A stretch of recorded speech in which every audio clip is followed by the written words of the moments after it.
నమస్తే. నేను మీ doctor Satish IRSC మాట్లాడుతున్నాను. సో చాలా ఇంటర్న్‌షిప్ ప్రోగ్రామ్స్ గురించి ఒక్కొక్కటి సమ్మర్‌కి సంబంధించి చెప్పుకుంటా వస్తున్నాను. సమ్మర్ రీసెర్చ్ ఇంటర్న్‌షిప్స్ ఏవైతే ఉన్నాయో ఇవి చాలా ప్రెస్టీజియస్ ప్రోగ్రామ్స్ ఇవన్నీ కూడా. అతి తక్కువగా ఉన్నటువంటి అవకాశాలండి. ఎందుకంటే రీసెర్చ్ అనేది అన్ని కాలేజెస్‌లోనూ, అన్ని ఇన్‌స్టిట్యూట్స్‌లోనూ జరగదు. ఆల్మోస్ట్ 1% ఆఫ్ ది ఇన్‌స్టిట్యూట్స్‌లో కూడా భారతదేశంలో జరగట్లేదు. మీరు కరెక్ట్‌గానే విన్నారు. మీరు బ్రెయిన్ అప్లై చేయకండి. 1% ఆఫ్ ది ఇన్‌స్టిట్యూట్స్‌లో కూడా రీసెర్చ్ అనేది జరగదు భారతదేశంలో. జనాలు రకరకాలుగా అనుకోవచ్చు కానీ 1% కూడా జరగదు.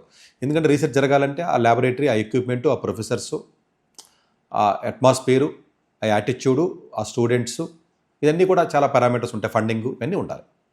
So only prestigious and premier ఇన్స్టిట్యూట్స్లో కానీ, ప్రీమియర్ ల్యాబ్స్లో కానీ మాత్రమే ఇండియాలో రీసెర్చ్ జరిగే అవకాశం ఉంటుంది కాబట్టి, అందు గురించి అవి తక్కువగా ఉంటాయి కాబట్టి, కాంపిటీషన్ చాలా హెవీగా ఉంటుంది కాబట్టి అవి నేను ఎక్కువ చెప్పాల్సి వస్తుంది. చాలామంది రిక్వెస్ట్ చేస్తాను. ఎందుకంటే నాకు ఇంటర్న్‌షిప్స్కి వెళ్ళాలి అనేది బలంగా కోరుకుంటాను పిల్లలందరినీ కూడా. సో ఆ ప్రేమ ఎక్కువ అయిపోవడం వల్ల నేను ఇంటర్న్‌షిప్స్ ఆపేద్దాం రా బాబు అనుకున్నా కూడా తప్పనిసరి పరిస్థితుల్లో చెప్పాల్సి వస్తుంది. మరి ఎందుకంటే స్టూడెంట్ ఖాళీగా ఉండకూడదు. అంటే ఇప్పుడు ఏదో ఎంసెట్‌లో చదివేవాళ్ళు ఉంటారు, చిన్న చిన్న డీమ్డ్ యూనివర్సిటీ చదివేవాడికి ఎలాగాళ్ళు అవకాశాలు మంచిగా రావు. కొంచెం మంచి కాలేజీలో చదివేవాళ్ళకి కూడా అవకాశాలు తెలియదండి. ఈవెన్ ఐఐటీ ముంబై వాడికి, మద్రాసు వాడికి కూడా నేను చెప్పే రీసెర్చ్ ఇంటర్న్‌షిప్ గురించి ఒక్క ఇంటర్న్‌షిప్ గురించి కూడా తెలియదు. కాకపోతే టెస్ట్ చేసుకోండి మీరు, ఐడియా ఉండదు వాళ్ళకి. చాలామంది ఏమనుకుంటారంటే అంత పెద్ద పెద్దవాళ్ళు చెప్తారంటే సార్ మాకు చెప్పాలి కదండి. పెద్ద పెద్దలు కూడా తెలియదురా బాబు, అర్థం చేసుకోండి మీరు. వాళ్ళకి కూడా అవగాహన లేకుండా, బుర్ర బుద్ధి లేకుండా ఉంటారు కాలేజీల్లో పడేళ్ళు. సో అందు గురించి ఏంటంటే డెఫినెట్గా అందరూ వాడుకోండి. ఎవరికి ఇది అవకాశం వస్తే డెఫినెట్గా వీలున్నంత వరకు ఎక్కువ చేయడానికి ప్రయత్నం చేస్తాను నేను. సో ఈరోజు మీకు పరిచయం చేసినటువంటి సమ్మర్ రీసెర్చ్ ఇంటర్న్‌షిప్కి సంబంధించి ఏంటంటే national initiative on under graduate science అండి, NIUS.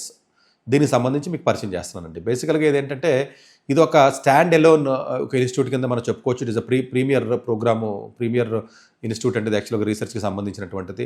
ఆల్మోస్ట్ ఈ యొక్క ప్రోగ్రామ్ ఏదైతే ఉంటుందో NIUS అన్న ప్రోగ్రామ్కి సంబంధించినటువంటి దాంట్లో ఫిజిక్స్ కానీ, ఫిజిక్స్ అండ్ ఆస్ట్రానమీ తీసుకోండి, లేకపోతే బయాలజీ కానీ, కెమిస్ట్రీ కానీ ఏవైతే ఉంటాయో, TFRలో ఉన్న పెద్ద పెద్ద ప్రొఫెసర్స్ ఎవరైతే, రీసెర్చ్ సైంటిస్టులు కానీ, పెద్ద పెద్ద ప్రొఫెసర్స్ ఎవరైతే ఉంటారో వాళ్ళు కానీ, బార్క్ నుంచి కానీ, IITs నుంచి కానీ, ఐదర్స్ నుంచి కానీ నలుగురు చోట్ల నుంచి ప్రొఫెసర్స్, మెంటర్స్ కింద వర్క్ చేస్తారండి. దీంట్లో ఉన్న ప్రత్యేకత, ఎక్కడా లేని ప్రత్యేకత, మీకు జవహర్లాల్ నెహ్రూ తోటి చేశారండి. ఒకళ్ళు ఎవరైనా వినకపోతే ఈ వీడియో విన్నవాళ్ళు దయచేసి అది వినండి. దానికి దీనికి సిమిలర్గా ఉంటుందండి, అది కంపల్సరీ వినండి. ఆ పేర్లు మీకు అర్థం కాకపోవడం వల్ల తంబలో పెడుతుంటే మీరు వినట్లేదు. అది మీకు అలా అర్థం కాదు కాబట్టి వినాలి. అర్థమైంది పక్కన పెట్టండి, అర్థమైంది వేరే విషయం, కానీ అర్థం కాదు కాబట్టి ఇదేదో పేరు చెప్పారు సార్ అంటే ఏదో ఉంటుందని లోపలికి పోయి వినండి. మీకు పనికి రాకపోతే పక్కోడికన్నా చెప్పండి, లేకపోతే గుర్తుపెట్టుకుని మీ ఇంట్లో మిగతా పిల్లలకన్నా పనికొస్తుంది పెద్ద అయిన తర్వాత. సో ఈ పర్టికులర్ ప్రోగ్రామ్ ఏదైతే ఉంటుందో, ఎక్కడా లేని ప్రోగ్రామ్కి దీనికి ఉన్న స్పెషాలిటీ ఏంటంటే, జనరల్గా ఎలాంటి సమ్మర్ ఇంటర్న్‌షిప్ అయినా 1 year అయిపోయిన తర్వాత మళ్ళీ మనకు సంబంధం ఉండదు ఆ ఇన్స్టిట్యూట్తో. లాంగ్ టర్మ్ రీసెర్చ్ మెంటర్షిప్ ఉన్నటువంటి అతి తక్కువ ప్రోగ్రామ్స్లో ప్రపంచంలో ఇది ఒక ప్రోగ్రామ్ NIUS అనేది. అంటే దాని మీనింగ్ ఏంటంటే, ఒక్కసారి మీరు సెలెక్ట్ అయిన తర్వాత కంటిన్యూస్గా 2 years పాటు ఒక మెంటర్ని మీకు వాళ్ళు ఇచ్చేస్తారు. మీరు చక్కగా ప్రాజెక్ట్స్, ప్రజెంటేషన్స్, రీసెర్చ్ ఏది కావాలో అది చేసుకోవచ్చు.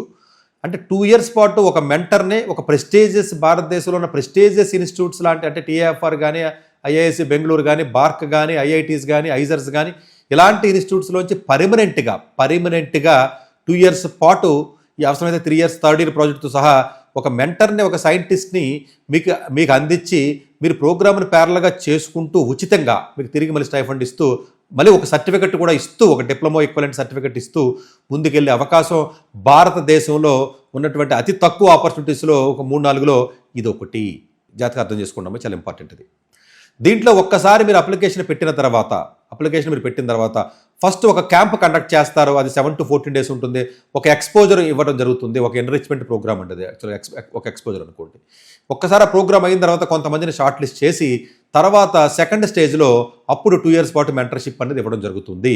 అంటే మెంటర్షిప్లో ఉన్న రూల్స్ ఏంటి, రెగ్యులేషన్స్ ఏంటి, ఎలా మీరు మెలుచుకోవాలి, ఎలాంటి వర్క్ చేయాలి, ఎంత వర్క్ చేయాలి, ఎన్ని గంటలు పని చేయాలి, ఎవరితో కాంటాక్ట్లోకి వెళ్ళాలి, ఎవరు ఎక్కడెక్కడ మా ఆర్గనైజేషన్లో ఉన్నారో, అందులో ఉన్న ఫెలోస్ ఎవరో, వాళ్ళని ఏ విధంగా కాంటాక్ట్ చేయాలి, ఎలాంటి ప్రాజెక్ట్ చేయాలన్న ఒక రకమైనటువంటి మొత్తం ఒక ఎక్స్పోజర్ని బిల్డ్ చేయడానికి ఫస్ట్ ఒక ఎక్స్పోజర్ కార్యక్రమాన్ని తీసుకొస్తారో, దీనికి ఎలిజిబిలిటీ పర్స్పెక్టివ్లో ఎవరైతే ఫస్ట్ ఇయర్ చదువుతారో, అటు బీటెక్ తీసుకోండి, BS తీసుకోండి, what ever it first year under graduation ఎవరైతే చదువుతారో వాళ్ళందరూ కూడా ఎలిజిబిలిటీ ఉందా అంటే, మీరు అనొచ్చు సార్ ఫిజిక్స్ అండ్ ఆస్ట్రానమీ అంటున్నారు కదా, మరి మేము అండర్ గ్రాడ్యుయేషన్ వేరే కోర్స్ చదువుతున్నాం, మాకు ఎలిజిబిలిటీ ఉందా అని అడిగితే, మీరు ఫిజిక్స్ అండ్ ఆస్ట్రానమీలో వర్క్ చేయాలని ఇంట్రెస్ట్ మీకు ఉంటే చాలు, మీరు అండర్ గ్రాడ్యుయేషన్ వేరే చదివినా పర్వాలేదంటే ఎస్ పర్వాలేదు, మీరు ఫిజిక్స్ చదవాలని లేదు, బట్ కొంచెం రిలేటెడ్ అయినట్లయితే బెటర్గా ఉంటుంది.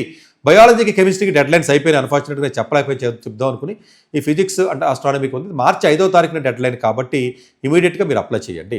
ఈ యొక్క రీసెర్చ్ ఓరియంటేషన్ కానీ, క్రిటికల్ థింకింగ్ని కానీ, సైంటిఫిక్ టెంపర్మెంట్ని కానీ పెంచడానికి ఈ ప్రోగ్రామ్ని 2004లో వీళ్ళు స్టార్ట్ చేయడం జరిగింది, NIUS 2004లో.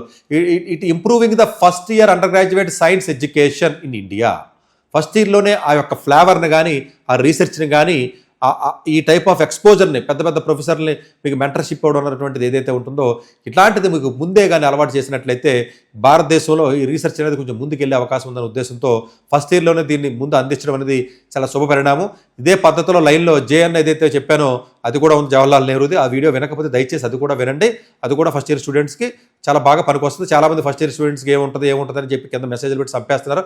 ఆ మెసేజ్లు పెట్టిన వాళ్ళు మిగతా వీడియోలు వినట్లేదు. ఎందుకంటారు తెలుసా? ఇక్కడ నేను NIUS అన్నాను అనుకోండి, ఎవరికి అర్థం కాదు. ఈ పేరు ఎవరు అర్థం కాదు కాబట్టి నేను ఓపెన్ చేయను. పనికి మళ్ళీ చెత్త అంతా యూట్యూబ్లో పోయి చూస్తారు తప్ప పేరు మీకు ఎలాగ తెలియదు కదా, మీకు ఎలాగ బ్రెయిన్ ఉండదు. అది ఓపెన్ చేసి లోపలికి వెళ్ళి వినండి. వింటే కనీసం మీకు ఏమైనా పనికొచ్చే అవకాశాలు ఉంటాయి. ఫస్ట్ ఇయర్ వాళ్ళకి చెప్పట్లేదు అని తినేస్తున్నారు, చెప్తున్నాను నేను. కాకపోతే మీరు వినట్లేదు. లైఫ్ సైన్స్ వాళ్ళకి చెప్పట్లేదు అంటారు, చెప్తున్నాను కానీ వినట్లేదు. ఎందుకని మీకు తెలియట్లేదు. అది ఏదో ఒక ఆవేశంగా కామెంట్ పెట్టడం వల్ల ఉపయోగం లేదు. చెప్తున్నాను లైఫ్ సైన్స్లో కూడా చాలా, అసలు లైఫ్ సైన్స్ ఇన్స్టిట్యూట్ భువనేశ్వర్ చెప్పానండి, ILS అని. ఎవడో విన్నాడో? 1000 వ్యూస్ లేవు దానికి. చెప్పండి కామెంట్లు పెడతారు, గట్టిగా వీడియోలు చెప్తే 1000-2000 వ్యూస్ కూడా ఉండవు వీటికి. ఏదో పనికి మాల ఏదో ఎమోషనల్గా ఎవరైనా తిట్టాను అనుకో, నేను ఏ కాలేజీ ఉండవు, అది మాత్రం 1,00,000 వ్యూస్ చూస్తారు. ఏంటో అర్థం కాదు జనాలకి, పనికి వచ్చి చూడరు. సరే పక్కన పెట్టండి ఆ విషయం. ఈ ఫిజిక్స్, ఆస్ట్రానమీ. సో ఫిజిక్స్కి వచ్చేటప్పటికి ఎలా ఉంటుంది అంటే థియరీ ఉంటుంది, ల్యాబ్ వర్క్ ఉంటుంది, రీసెర్చ్ ప్రాజెక్ట్స్ ఉంటాయండి. 3 రకాలుగా ఉంటాయి. ఆస్ట్రానమీ వచ్చేటప్పటికి ఏముంటుంటే అబ్జర్వేషనల్ ఉంటుంది, థియరిటికల్ ఏదైతే ఉంటుందో ఆస్ట్రానమీ ఉంటుందండి. అలాగే బయాలజీ అయితే ఎక్స్పెరిమెంటల్ బయాలజీ కానీ రీసెర్చ్ కానీ, అలాగే కెమిస్ట్రీ అయినట్లయితే అడ్వాన్స్డ్ కెమిస్ట్రీ కాన్సెప్ట్స్ కానీ ల్యాబ్స్ కానీ ఇలా ఉంటాయండి. బట్ కెమిస్ట్రీకి బయాలజీకి డెడ్ లైన్స్ అయిపోయినాయి, ఫిజిక్స్కి ఆస్ట్రానమీకి డెడ్ లైన్స్ ఉన్నాయి. ఇమీడియట్గా దీన్ని అప్లై చేసుకోండి. ఈ యొక్క ప్రోగ్రామ్ ఏదైతే మార్చి 5వ తారీఖు డెడ్ లైన్ అయిపోయిన తర్వాత మార్చి 8వ తారీఖు వరకు కూడా మీకు టైం ఉంటుంది. లెటర్ ఆఫ్ రికమెండేషన్ లెటర్స్ ఉంటాయి, LORs అంటారండి. లెటర్ ఆఫ్ రికమెండేషన్ లెటర్ మీరు సబ్మిట్ చేస్తే రాలి 2 వరకు. ఈ యొక్క ప్రోగ్రామ్ యొక్క డ్యూరేషన్ చూసినట్లయితే 17 నుంచి 28 జూలై ఏదైతే ఉంటుందో, ఫస్ట్ 17 నుంచి 28 జూలై ఏదైతే మీకు చెప్తున్నానో ఇది ఫస్ట్ ఏంటంటే ఎక్స్పోజర్ ప్రోగ్రామ్ ఉంటుంది. ఎక్స్పోజర్ ప్రోగ్రామ్ అయిన తర్వాత ప్రతి స్టూడెంట్కి కూడా ఒక రీసెర్చ్ మెంటర్ని, ఒక సైంటిస్ట్ని TFR నుంచి కానీ, బార్క్ నుంచి కానీ, IITs నుంచి కానీ, ఐజర్ నుంచి కానీ, IIS బెంగళూరు నుంచి కానీ మీకు అటాచ్ చేయడం జరుగుతుంది. వీళ్ళతో పాటు 2 years పాటు మీరు ట్రావెల్ చేస్తారు. మీకు స్టైఫండ్ వాళ్ళే ఇస్తారు. అలాగే మీకు స్టైఫండ్తో పాటుగా మీకు సర్టిఫికేట్ కూడా వాళ్ళే ఇస్తారు. ఇది చాలా మోస్ట్ ప్రెస్టీజియస్ ప్రోగ్రాము. ఇది చేసిన తర్వాత పక్కాగా నేను చెప్తున్నాను, మీకు డెఫినెట్గా వరల్డ్లో ఉన్నటువంటి టాప్ 20-25 యూనివర్సిటీస్లో మంచి MS అండ్ PhD ప్రోగ్రామ్ వచ్చే అవకాశం ఉంటుంది. ఇది 4 years ప్రోగ్రామ్ కూడా అప్లై చేయొచ్చు, 5 years ప్రోగ్రామ్ కూడా అప్లై చేయొచ్చు, 3 years బ్యాచిలర్ సైన్స్ BSc కూడా ఇది అప్లై చేయడానికి ఎలిజిబిలిటీ ఉంది. మార్చి 5వ తారీఖు దీని డెడ్ లైన్. దయచేసి మీకు పనికి రాకపోయినా పనికొచ్చి వాళ్ళు ఎవరైతే చదివి ఉన్నారో వాళ్ళకి చెప్పండి. భగవంతుడు మీకు వేరే రూపంలో వేరే ఇన్ఫర్మేషన్ వేరే వాళ్ళ దగ్గర మీకు వస్తుంది. సో జలసీతో చెప్పడం మానేకండి. కొంతమంది వీడియోలు వింటారు కానీ పాపం మిగతా వాళ్ళకి చెప్పండి. చెప్తే వాళ్ళకి ఎవరికైనా బెనిఫిట్ అయితే చక్కగా తద్వారా వేరే వాళ్ళ ద్వారా మీకు బెనిఫిట్ అయ్యే అవకాశం ఉంటుంది. కాబట్టి ఇది చాలా ప్రీషియస్, చాలా రిమోట్ ఇన్ఫర్మేషన్ అండి ఇది. సో ఇది ఎక్కడ బయట దొరకదు ఇది. సో డెఫినెట్గా మీకు అందరికీ ఉపయోగపడాలి, ఎక్కువ మందికి అడ్వాంటేజ్ అవ్వాలనే ఉద్దేశంతో నేను ఇవన్నీ తీసుకుని నాకు ఐడియా ఉంది కాబట్టి నేను చెప్పడం జరుగుతుంది. Thank you very much.